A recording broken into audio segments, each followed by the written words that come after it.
मध्य प्रदेश में विधानसभा चुनाव के लिए मतगणना का काम जारी है और लगातार नए नए परिणाम भी सामने आ रहे हैं। पूरे प्रदेश की हम यदि बात करें तो यहाँ पर भारतीय जनता पार्टी की सरकार आसानी से बनती हुई दिखाई दे रही है। वर्तमान की यदि हम बात करें तो भारतीय जनता पार्टी 142 सीटों पर बढ़त बनाए हुए है। वहीं कांग्रेस जो है वो 100 के भीतर अभी सिमटी हुई है। 70 से 75 सीटें ऐसी हैं जहाँ पर कांग्रेस को आगे बताया जा रहा है, लेकिन अभी भी आधी गिनती बची हुई है, यानी कि अभी भी कुछ भी हो सकता है, इसकी संभावना बनी हुई है। मतगणना का काम जो है यहाँ पर चल रहा है और नेताओं की यदि हम बात करें तो दोनों ही पार्टियों के जो प्रमुख नेता हैं, बड़े नेता हैं, वो अपनी अपनी विधानसभा सीटों पर बढ़त जो है बनाए हुए हैं। बुधनी से शिवराज सिंह चौहान आगे चल रहे हैं, प्रहलाद सिंह पटेल भी आगे हैं, कैलाश विजयवर्गीय भी आगे चल रहे हैं। और इसके अलावा यदि हम कांग्रेस के नेताओं की बात करें तो बड़ा ही चौंकाने वाला परिणाम आया था सुबह जब कमलनाथ पीछे चल रहे थे, लेकिन अभी खबर आई है कि उन्होंने भी रिकवरी कर ली है। इसके अलावा दिमनी से एक चौंकाने वाला परिणाम मिला था जब नरेंद्र सिंह तोमर केंद्रीय मंत्री जो है वो पीछे चल रहे थे, लेकिन उन्होंने भी रिकवरी कर ली है। अभी की यदि हम बात करें, बड़े नेताओं की यदि हम बात करें तो केंद्रीय मंत्री फग्गन सिंह कुलस्ते पीछे चल रहे हैं।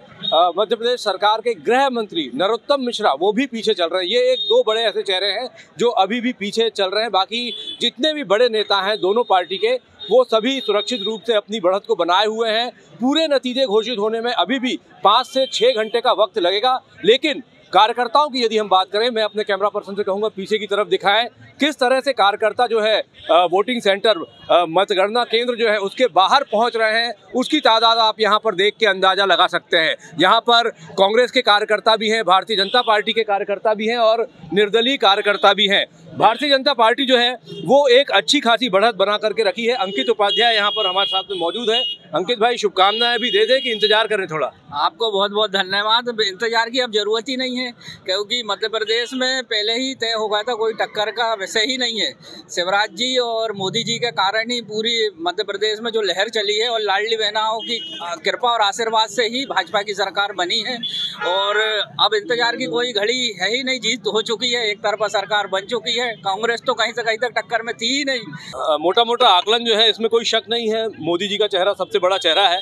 लेकिन जो हमें होमवर्क में पता चला, करीब 1 साल पहले शिवराज जी को इस बात का एहसास हो गया था कि मध्य प्रदेश में सरकार बनाने में दिक्कत आ सकती है। तभी उन्होंने प्लान किया, लाडली बहना योजना को लाए। उसकी 4 किस्तें महिलाओं तक मिली भी, और ऐसा माना जा रहा है कि इस जीत में महिलाओं का बहुत बड़ा योगदान है। क्या कहेंगे आप? बिल्कुल सही बात है, लाडली बहनों और महिलाओं का पूर्ण सहयोग है, इसलिए सरकार बनी है। और शिवराज जी की कृपा से ही सरकार है। और शिवराज जी ने जो मतलब लाडली बहना योजना लाए हैं मध्य प्रदेश में, उससे बेहतर सभी बहनों के लिए, और बहनों का ही आशीर्वाद भाजपा पर है। और भाजपा 51 से पार हो चुकी है, तो वो सिर्फ लाडली बहनों का ही आशीर्वाद है और शिवराज जी के ही कारण सरकार बन रही है। बातचीत करने के लिए दिव्यांग हैं संतोष भाई, लेकिन भारतीय जनता पार्टी से काफ़ी जुड़े हुए हैं और करीब महीना भर पहले ये सुर्खियों में तब आए थे जब इन्होंने शिवराज सिंह चौहान के काफिले को रोक दिया था। संतोष भाई, क्यों रोक दिया था आपने काफिले को और क्या ऐलान किया था? अभिनव भैया, मैं आपको बताना चाहता हूँ, माननीय मुख्यमंत्री जी, हमारे मामा जी जब आ रहे थे तो मेरे मन में एक जिज्ञासा रही और मामा जी ने खुद काफिला रोका। और मैंने मामा जी से स्पष्ट कह दिया था कि मैंने कहा, मामा जी आपके सिवा इस मध्य प्रदेश में और कोई नहीं आ रहा है और आप पुनः मुख्यमंत्री बन रहे हैं। तो अभिनव भैया, आज मेरी बात ये सच हो गई है कि भारतीय जनता पार्टी की सरकार फिर बन रही है। और मैंने भी वोट भी डाला और मेरे दिव्यांग जितने भाई लोग उन्होंने सबने वोट डाला, मतलब इसमें हमारा भी योगदान रहा। भाई साहब, चौहान साहब, आप क्या कहेंगे? जो वर्तमान मध्य प्रदेश में जो स्कीम चलाई शिवराज जी ने 2005 से ही चल रही है महिलाओं के लिए, महिलाओं को उन्होंने सबसे पहले आगे किया है, महिलाओं को ध्यान पहले रखा है। कांग्रेस कहते हैं बाद में चुनाव के लिए वोट के लिए लाडली बहना ले आए, जबकि महिलाओं को 2005 से प्राथमिकता पहले ही दे रहा है। वो शिवराज जी की सरकार बनेगी और मोदी जी का और शिवराज जी का मिलकर के मध्य प्रदेश में का तीनों प्रदेश में बहुत बड़ा योगदान रहा है और उनकी दम पे ही सरकार बनेगी।